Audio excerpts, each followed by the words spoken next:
আসসালামু আলাইকুম ওরহমতুল্লাহি ওবরাকাতুহ। প্রিয় দিনী ভাই এবং বোনেরা, প্রফিট সিরিজের 23তম পর্বে আপনাদের সবাইকে স্বাগতম। আজকের পর্বে আমরা আল্লাহ নবী সৈয়দনা ইয়াহিয়া আলাইহিসসালামের জীবনী শুনব। সৈয়দনা ইয়াহিয়া আলাইহিসসালাম তিনি ছিলেন বনি ইসরায়েলের নবী। তিনি সৈয়দনা জাকারিয়া আলাইহিসসালামের সন্তান ছিলেন, ঈসা আলাইহিসসালামের মামা ছিলেন এবং আল্লাহ তাআলা স্বয়ং নিজেই সৈয়দনা ইয়াহিয়া আলাইহিসসালামের নাম রেখেছিলেন। এবং মজার ব্যাপার হচ্ছে, নবীদের মধ্যে তিনি একমাত্র নবী যিনি চিরকুমার ছিলেন, তিনি বিয়ে করেননি।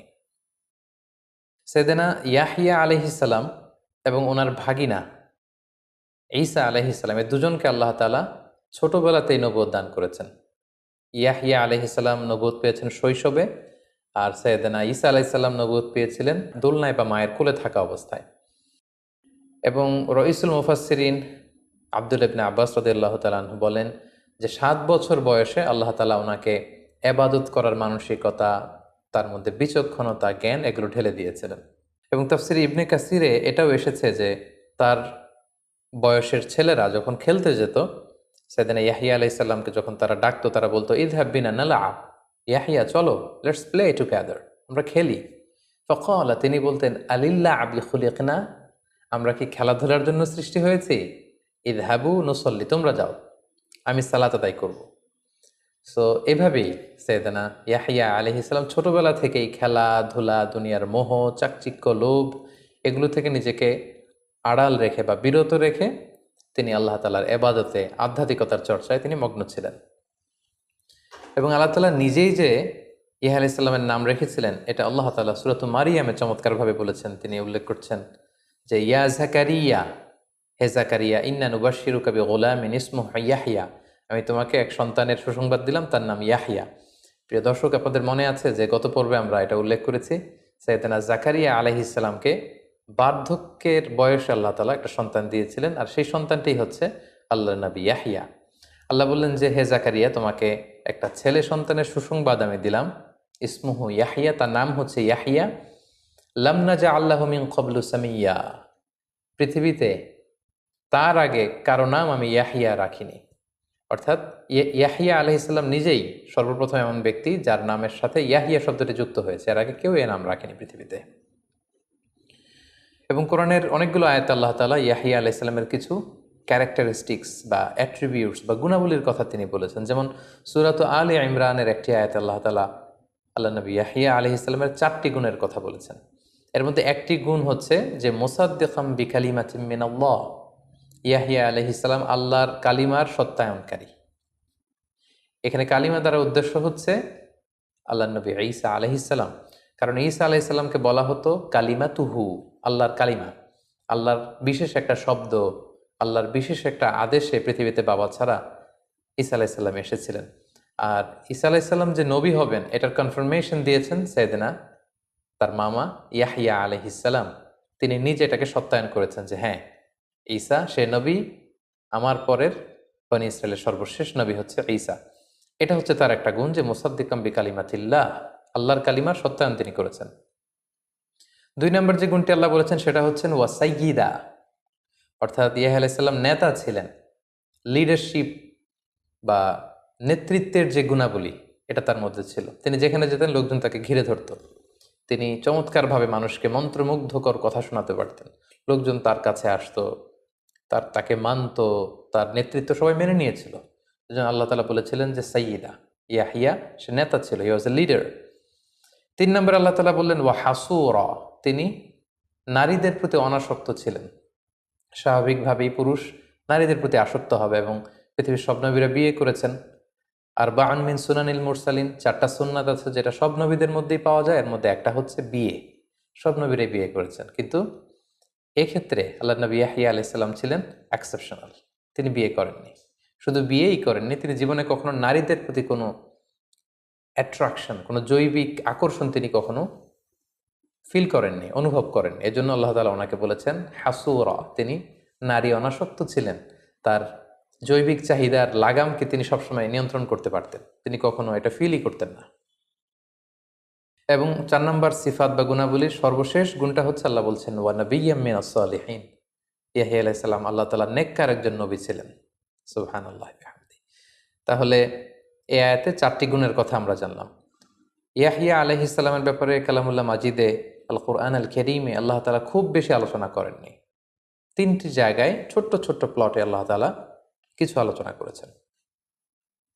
এবার আমরা যদি সূরা মারিয়ামের দিকে তাকাই তাহলে আমরা সেখানে দেখব যে আল্লাহ তাআলা ইয়াহিয়া আলাইহিস সালামের প্রতি ওনার স্পেশাল কিছু মার্সি অ্যান্ড ব্লেসিংস তিনি উল্লেখ করেছেন, সেগুলোর বর্ণনা পাওয়া যায়। যেমন আল্লাহ তাআলা বলছেন, ইয়া ইয়াহিয়া খুযিল কিতাবা বিকুওয়া, হে ইয়াহিয়া তুমি কিতাবকে দৃঢ়তার সাথে, আজম বিল জাজমের সাথে আঁকড়ে ধরো।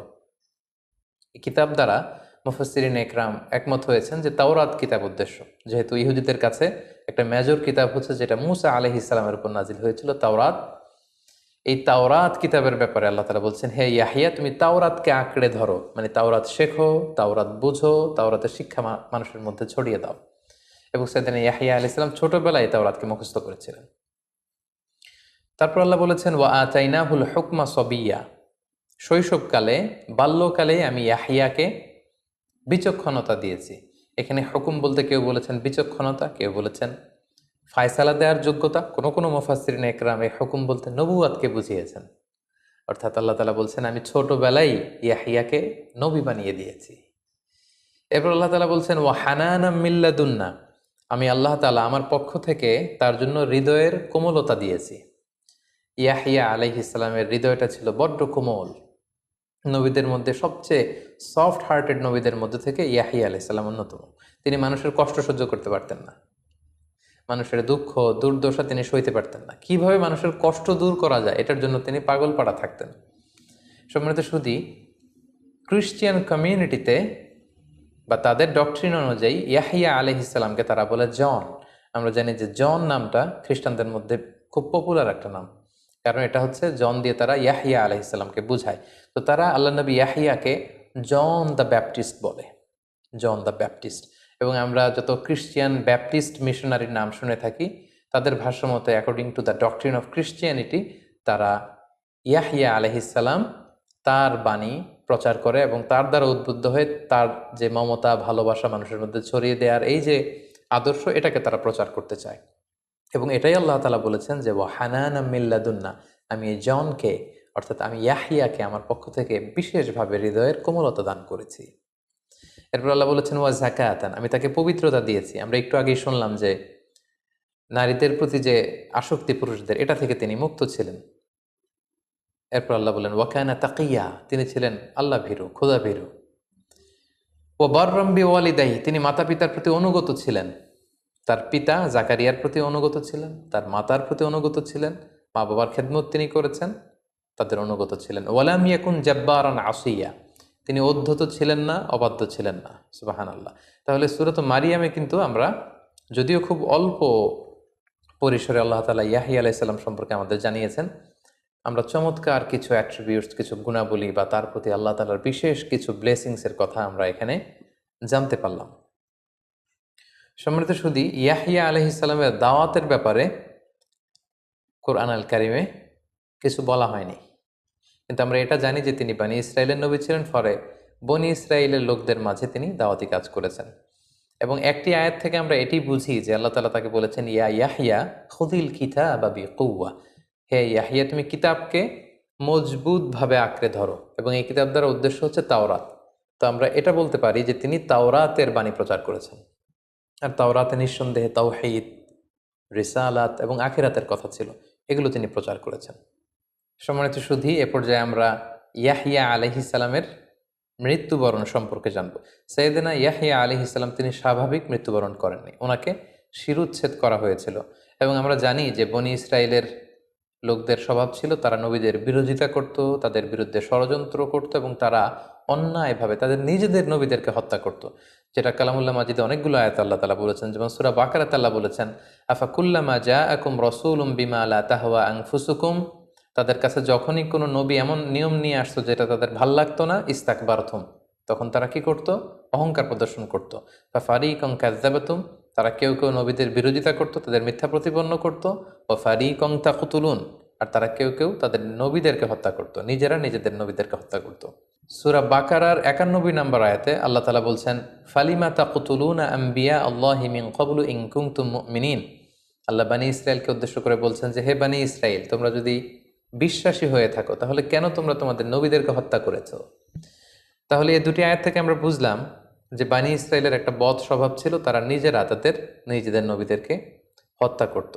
সেদিনে ইয়াহিয়া আলাইহিস সালামের শিরোচ্ছেদ বা হত্যাকাণ্ডের ঘটনাটি এমন ছিল, ওই সময় একজন অত্যাচারী বাদশা ছিল যাকে হিরোডোস বা হিরুড বলা হয়, হিরুড অ্যান্টিপাস, যার উল্লেখ আমরা সৈয়দনা জাকারিয়া আলাইহিস সালামের পর্বেও শুনেছি। এই বাদশা কোনো কোনো বর্ণনায় এসেছে যে তার আপন ভাগ্নিকে পছন্দ করে বিয়ের সিদ্ধান্ত নিল। কোনো কোনো বর্ণনায় বা ঐতিহাসিকদের বর্ণনা মতে এসেছে যে তিনি তার আপন ভাতিজিকে বিয়ে করার সিদ্ধান্ত নিয়েছিল, কিন্তু তাওরাত অনুযায়ী এই বিয়েগুলো অবৈধ ছিল। কেউ কেউ তার বিরোধিতা করলো, কিন্তু তার ভয়ে কেউ আওয়াজ করতে পারল না। কিন্তু আল্লাহর নবী ইয়াহিয়া আলাইহিস সালামের কথা আমরা শুনেছি যে তিনি মানুষের দুঃখ দুর্দশা দূর করতে চাইতেন। তিনি নেতা ছিলেন, তার মধ্যে লিডারশিপ কোয়ালিটি ছিল, তিনি গণমানুষের সাথে তার একটা অ্যাটাচমেন্ট ছিল। ফলে তিনি যখন এটা শুনতে পেলেন এবং আল্লাহ তাআলা তাকে তাওরাতের বাণী প্রচার করতে বলেছেন, তিনি এটার বিরোধিতা করলেন এবং তার বিরোধিতার সাথে সুর মিলিয়ে এলাকার লোকজন রাজার বিরোধিতা শুরু করলো। এবং সে কারণেই তৎকালীন রাজা আল্লাহ নবী ইয়াহিয়া আলাইহিস সালামকে বন্দি করেছিলেন এবং জোরপূর্বক তিনি তার ভাগ্নি অথবা কোনো বর্ণনা মতে ভাতিজিকে বিয়ে করেছিলেন। এবং সেই ভাগ্নি কোনো একটা অনুষ্ঠানে সে রাজার কাছে দাবি করেছিল যে তুমি যদি আমাকে খুশি করতে চাও তাহলে এই ইয়াহিয়ার শিরোচ্ছেদ করে তার মাথাটাকে আমাকে উপহার দাও। এবং এই পাষণ্ড বাদশাহ এই কাজটিই করেছিল। সে নির্মমভাবে আল্লাহর নবী ইয়াহিয়া আলাইহিস সালামকে প্রথমে কারারুদ্ধ করেছিল এবং কারাগারে আল্লাহর নবী ইয়াহিয়া আলাইহিস সালামকে সে হত্যা করেছিল। শিরোচ্ছেদ করে আল্লাহর পয়গম্বর ইয়াহিয়া আলাইহিস সালামের খণ্ডিত মাথা সে তার স্ত্রীকে উপহার দিয়েছিল। সম্মানিত শুধু এভাবেই আল্লাহর নবী ইয়াহিয়া আলাইহিস সালাম পৃথিবী থেকে বিদায় নিয়েছেন এবং তিনিই ছিলেন বনি ইসরায়েলদের কাছে প্রেরিত সর্বশেষ নিহত নবী। এরপরে আর কোনো নবীকে আল্লাহ তাআলা বনি ইসরায়েলের কাছে পাঠাননি যে নিহত হয়েছে। সম্মানিত শুধু এ পর্যায়ে আমরা আল্লাহর নবী ইয়াহিয়া আলাইহিস সালামের জীবনী থেকে কিছু লাইফ লেসন বের করবার চেষ্টা করব। আমরা প্রথমে যে শিক্ষাটা আল্লাহর নবী ইয়াহিয়া আলাইহিস সালামের জীবনী থেকে পাই সেটা হচ্ছে বিশ্বাসীরা হেলায় ফেলায় কোনো কিছু করে না। বিশ্বাসীরা যেটাই করবে সেটাকে খুব দায়িত্বশীলতার সাথে করবে, খুব মনোযোগ দিয়ে করবে এবং যত্নের সাথে করবে, উইথ প্রফেশনালিজম। যেটা আমরা আল্লাহ তাআলার এই আয়াত থেকে বুঝতে পারি যে তিনি ইয়াহিয়া আলাইহিস সালামকে অর্ডার করেছেন যে ইয়া ইয়াহিয়া খুযিল কিতাবা বিকুওয়া, মানে হে ইয়াহিয়া তুমি তাওরাতকে মজবুতভাবে আঁকড়ে ধরো, তাওরাতের শিক্ষাকে খুব দৃঢ়ভাবে তুমি নিজের মধ্যে ধারণ করো। তিনি সিম্পলি বলতে পারতেন যে হে ইয়াহিয়া তুমি তাওরাত পড়ো, তিনি বলতে পারতেন যে তুমি তাওরাত শেখো, কিন্তু আল্লাহ তাআলার এক্সপ্রেশনটা এরকম ছিল না। তিনি বলেছেন খুযিল কিতাবা বিকুওয়া, হে ইয়াহিয়া তুমি খুব সুদৃঢ়ভাবে, উইথ ফুল অফ ইন্টেনশনস, তোমার যত এনার্জি আছে, ইন্টেনশন আছে, তোমার মেধা মনন সব কিছু জুড়ে তুমি তাওরাতকে ধারণ করো এবং সেটাকে শিখো। তো এটা থেকে আমরা বুঝলাম আমরা যে যেটা করি, whatever we do, we should excel in our field. আমরা যেটাই করি না কেন আমরা যেন আমাদের কাজগুলোকে খুবই যত্নের সাথে করি, আমরা যেন খুব মনোযোগ দিয়ে করি, আমরা যেন আমাদের কাজগুলোকে ভালোবেসে করি, তাহলে আমরা আমাদের সে কাজে সাকসেসফুল হতে পারবো। এবং যেটা আমরা সাইয়েদনা ইয়াহিয়া আলাইহিস সালামের জীবনী থেকে কিন্তু আমরা পাই, আল্লাহ তাআলা সেটাই বলেছেন যে খুব দৃঢ়তার সাথে তুমি তাওরাতকে ধারণ করো।